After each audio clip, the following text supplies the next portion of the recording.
Maharashtra today 24 news, सत्य परिस्थितीचा सविस्तर आढावा।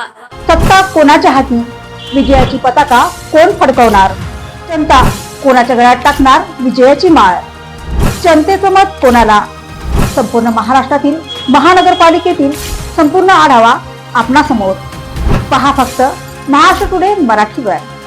37वे जिल्हा रस्ता सुरक्षा अभियानाचे जिल्हाधिकारी कुमार आशीर्वाद यांच्या हस्ते उद्घाटन। संपूर्ण देशभरात तामिळनाडू व महाराष्ट्र राज्यात रस्ते अपघाताचे प्रमाण खूप अधिक आहे। रस्ते अपघातामध्ये मानवी चुका तसेच तांत्रिक चुकांचाही समावेश आहे।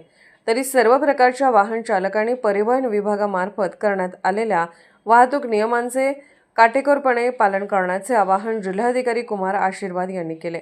नियोजन भवन येथे 37वे जिल्हा रस्ता सुरक्षा अभियान या कार्यक्रमाचे उद्घाटन जिल्हाधिकारी कुमार आशीर्वाद यांनी दीप प्रज्वलनाने केले।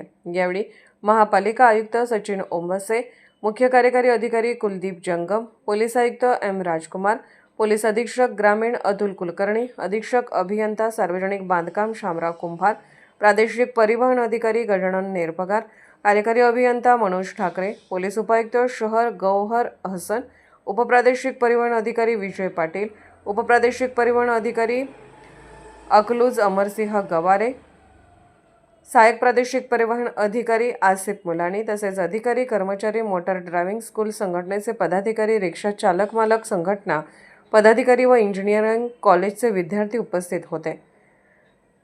सार्वजनिक बांधकाम विभागाचे अधीक्षक अभियंता शामराव कुंभार यांनी रस्त्याची स्थिती, रस्त्यावरील फलक, वेग या तांत्रिक बाबींचे अवलोकन वाहनधारकांनी वाहन चालवताना केल्यास रस्त्याचे अपघात कमी होऊ शकतात। रस्त्याचे बांधकाम हे त्या परिस्थितीनुसार केलेले असते, त्यानुसार वाहन चालकाने वाहनाच्या वेगावर नियंत्रण ठेवले पाहिजे असे सांगितले। प्रारंभी जिल्हा रस्ता सुरक्षा समिती सोलापूर, प्रादेशिक परिवहन कार्यालय सोलापूर व सार्वजनिक बांधकाम विभाग यांच्या संयुक्त विद्यमाने 37वे रस्ता सुरक्षा अभियान 2026 चे उद्घाटन जिल्हाधिकारी कुमार आशीर्वाद यांच्या हस्ते संपन्न झाले। या कार्यक्रमाचे आभार प्रदर्शन उपप्रादेशिक परिवहन अधिकारी विजय पाटील यांनी केले। महाराष्ट्र टुडे मराठीसाठी ब्युरो रिपोर्ट हनुमंत मस्तूत, सोलापूर।